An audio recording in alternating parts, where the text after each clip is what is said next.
Welcome to my presentation on what can we learn from ukiyo-e about society and culture of the Edo period.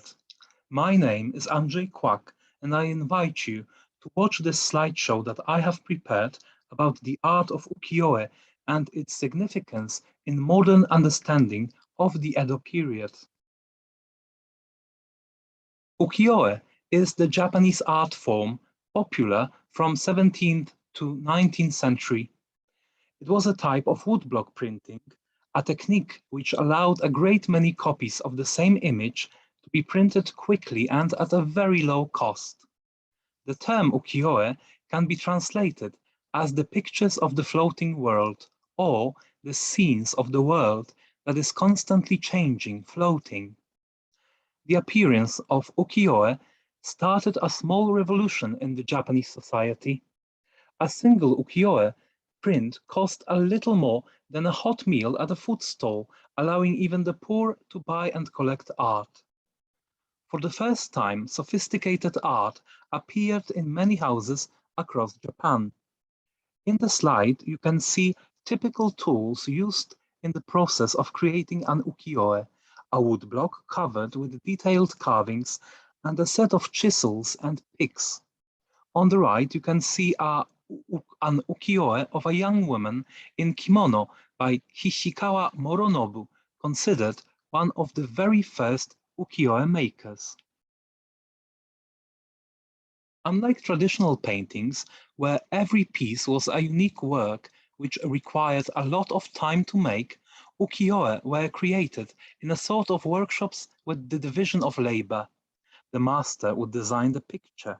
One worker would carve the woodblock, another would prepare the paints, yet another would apply one color at a time, and so on.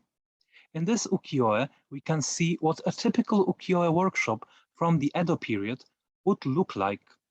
However, with one little difference, ukiyo-e workshops employed almost exclusively male workers.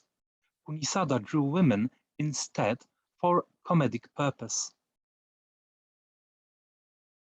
One of the most popular themes of ukiyo-e were young and beautiful women. Some of the very first ukiyo-e to appear in the 17th century were the representations of women.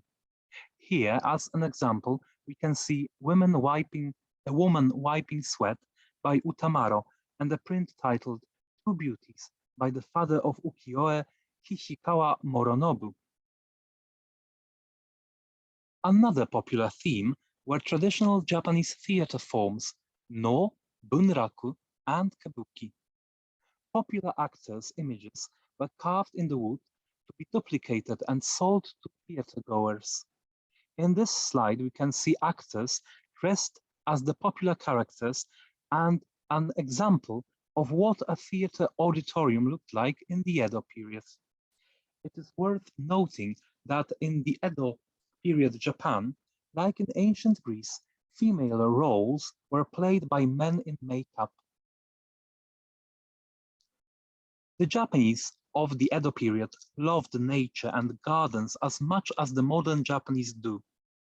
A large portion of the body of ukiyo-e prints were landscapes. Some of the most famous ones were designed by two great ukiyo-e masters, Utagawa Hiroshige and Katsuhika Hokusai.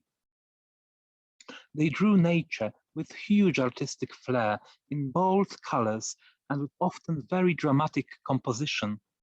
Looking at Hokusai's feminine wave, we can almost experience ourselves the movement of the waves. We can almost feel the cold breeze and drops of water.